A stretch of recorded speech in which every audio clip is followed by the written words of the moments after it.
If you need on-the-go portable charging options, there are several ways you can go about it.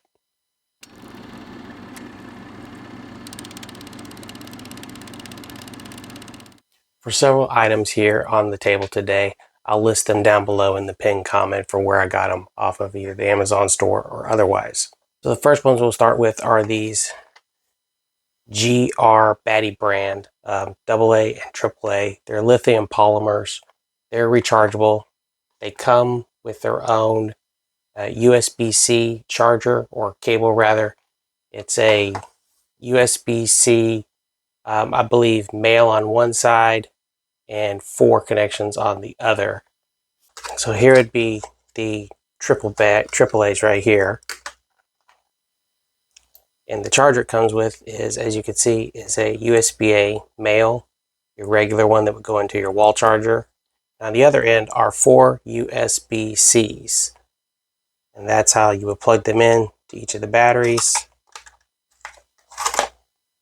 Sure you can see well in this light here, but there's the port, the USB-C ports right there. So we'd simply plug them in and then plug your other end adapter into the wall brick or maybe into another charger like this. These are rated up to 1500 charges. We still use batteries a lot for everything, you know, for LED flashlights and whatever if you don't have a rechargeable. So in the case of having to just use batteries, you throw them away after you've maxed the life out, or buying the other like nickel cadmium rechargeables. I went with these. I haven't used them yet, but they got decent reviews on them. And I thought, why keep buying batteries over and over? If you can get at least over 1,000 charges on these in the long run, I would assume you're going to be saving quite a bit of money. So these were one of my first pickups right here. Now this one was a gift, and unfortunately I do not remember the brand name, but this is a power bank here. So we'll just start on the back. So it has 3 different connections. It has a USB-C, the iOS iPhone charger. I forget what this one is called particularly. And I believe this one on the top here is not quite a USB-A, but I'm not sure what this is.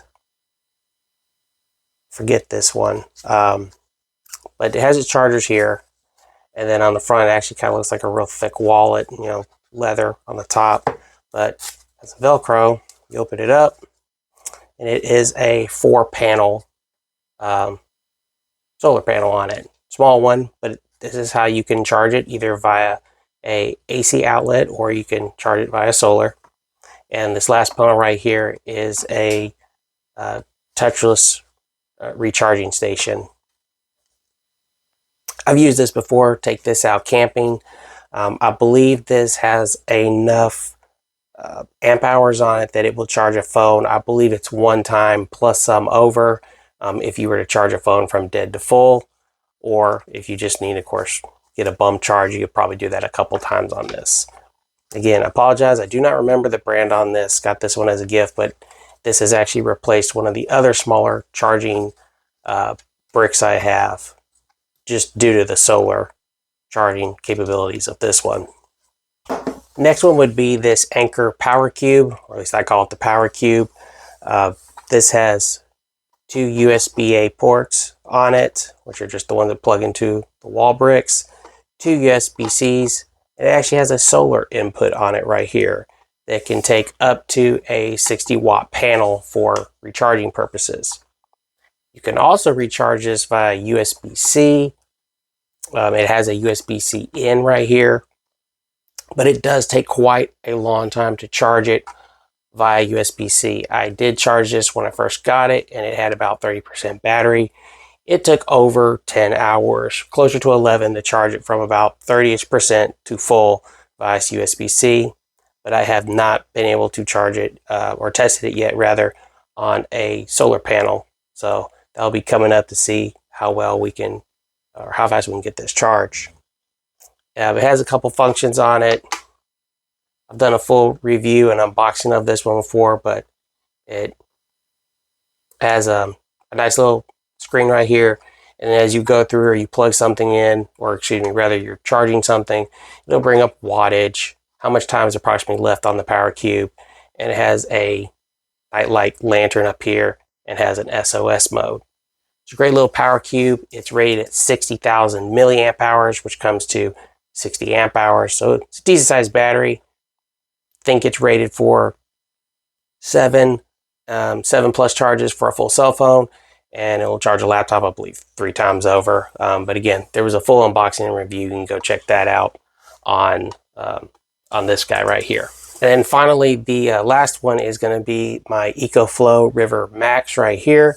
This is actually what's powering our work light for this evening. Had this now for about 2 years, probably about a year and a half. And I got it as part of a bundle where I received a 100-watt solar panel, monocrystalline solar panel to charge this with. I have charged it just off and on with a solar panel, but most of the time I have used it, charged it rather, via AC outlet. One of the reasons I went with an EcoFlow brand, again, about a year and a half, 2 years ago, was because they were one of the first ones that rated as a very fast rapid charge, I think is what they called it, where basically you can go from 0 to 80% in about an hour, hour and a half, which was great for those times if you happen to be in an area that experiences brownouts, especially during a natural disaster or what have you, and your power does come on for a little bit. It's a great way to get something charged at least up to 80-85%, enough to give you a decent bump for whatever else you have to charge. What I really like about the EcoFlow, besides the fast charging capability, is it does have several ports on it for such a small model. I believe this is just rated over 600 watt hours, or just over 650. I can't remember what the exact capacity is of this. And EcoFlows do have an app that you can download and put them into what's called an XBoost, which actually helps not per se double the power, but gives you just a little bit more room when you're putting on a small appliance or anything that you want to run that may have a higher surge value. But back to the ports, it has 3 AC outlets on the side over there that you can turn on. It has 1 DC plug right here and 3 USB-A outlets and 1 USB-C. It can charge via a DC charge, and all the charges actually on this side of the box. It can charge via a DC charge, AC, and solar. And I forget what the max solar input is on it, but again, this bundle came with a 100-watt monocrystalline solar panel, also EcoFlow's brand as well. This has probably been the main thing that we have taken camping to use for the string lights, sometimes a really, really small personal fan to put inside the tent or the shelter just to keep the air circulating. And this works great.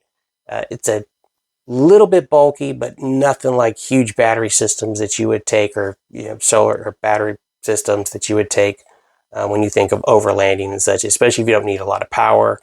We usually camp the traditional way with just needing a little bit extra for here and there in case. It's probably about 10 pounds or so, but I tend to do a full review over this. Again, it had this for a while, but it's such a little powerhouse that it's done great overall. So it's kind of hard to get away from this one. But I do like the smaller charging banks and power stations just for ease. Anchor over there is probably about 3 or 4 pounds, maybe 5, and that's pushing it. Again, throwing a couple batteries in for your headlamp, no weight at all for your backpack, day pack, go bag in the car, whatever. And even the brick here, that's maybe 2 and something, not over 3 pounds. Again, this actually goes usually in my EDC bag just for running to town about 10 miles away or so, 10, 12 miles away. Just in case something happens, car breaks down, whatever. You didn't charge your phone before you left. Your car's dead and now you can't charge it in the car. So, at least get something to charge your phone up at least one time through. So there we have it. There are some smaller portable options for charging banks. There's plenty more out there. It just kind of depends on what fits your fancy and what actually you're needing to charge as well. So Hope this helps. If you found this video helpful, I appreciate if you would share it out to anyone else you think needs this information. And if you could drop us some commentary. We like hearing from y'all. And until next time, guys, always be getting ready. We'll catch you in the next one.